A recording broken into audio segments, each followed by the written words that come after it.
아파트 아파트 아파트 아파트 아파트 아파트 아파트 hello everyone, আশা করি সবাই ভালো আছেন। আজকের ভিডিওটা একদম অন্যরকম হতে যাচ্ছে।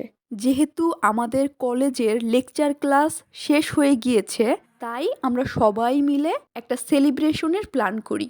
তো সেজন্য আমরা সবাই সেজেগুজে ধানমন্ডির গ্র্যান্ড লাউঞ্জে চলে গিয়েছিলাম, যেটা আগে থেকেই বুকিং দেওয়া হয়েছিল। তো আমি সেখানে পৌঁছানোর পরে দেখি তেমন কেউ তখনও আসেনি। এর কিছুক্ষণ পরেই শুরু হয়ে গেল আমাদের ফার্স্ট পারফরমেন্স। প্রথমেই ছিল কাশ্মীরি মেয়েদের ডান্স। এই কাশ্মীরি সুন্দরীদের কথা আর কি বলবো, যেমন তারা সুন্দর তেমনি ভালো তারা নাচে। এরপরে আসলো আমাদের বাংলাদেশের মেয়েরা, এবং বাংলাদেশের মেয়েদের নাচ ছিল অসাধারণ। আমরা যারা অডিয়েন্সের জায়গায় বসা ছিলাম, সবাই একদম চিল্লায় এক গলা ফাটায় ফেলছে।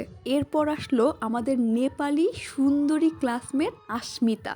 ও যে এত ভালো নাচে সেটা আমরা আগে কেউ জানতামই না। মানে ও এই পারফরমেন্স দিয়ে সবাইকে অবাক করে দিয়েছিল।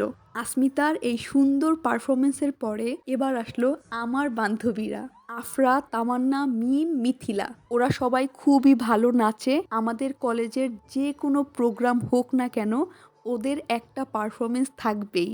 আমার মেডিকেল লাইফ শেষ হলে এই মেয়েগুলোকে যে আমি কি পরিমাণ মিস করব।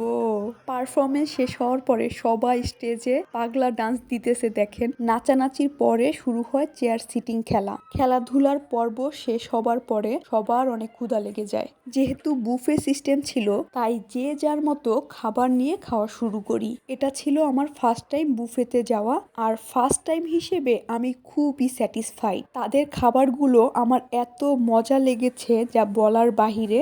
আমি চিন্তা করেছি আমি আবারও যাব ইনশাল্লাহ। এটা ছিল ভেজিটেবল পাকোড়া, এটা হলো চিকেন। আমি প্রথমে একটু সালাদ নিয়েছিলাম, এরপরে নিয়েছিলাম কর্ন স্যুপ এবং অন্থন, পরে খেলাম গরুর মাংস এবং সাদা ভাত। এখানে খুবই মজার এক কাণ্ড ঘটছে দেখেন। আমার দুষ্টু বন্ধু কি করতেছে, সে আমার সাথে চিয়ার্স করতে যে গ্লাসটাই ভেঙে ফেললো। এরপরে আমরা গেলাম লাইভ স্টেশনে। লাইভ স্টেশন থেকে আমরা ওয়াফেল, ডোসা এবং ফুচকা খেয়েছিলাম। খাওয়া দাওয়া শেষ করে সবাই বাসার উদ্দেশ্যে রওনা দিলাম। আর সেদিন বাসায় আসতে আসতে আমার রাত 11টা বেজে গিয়েছিল।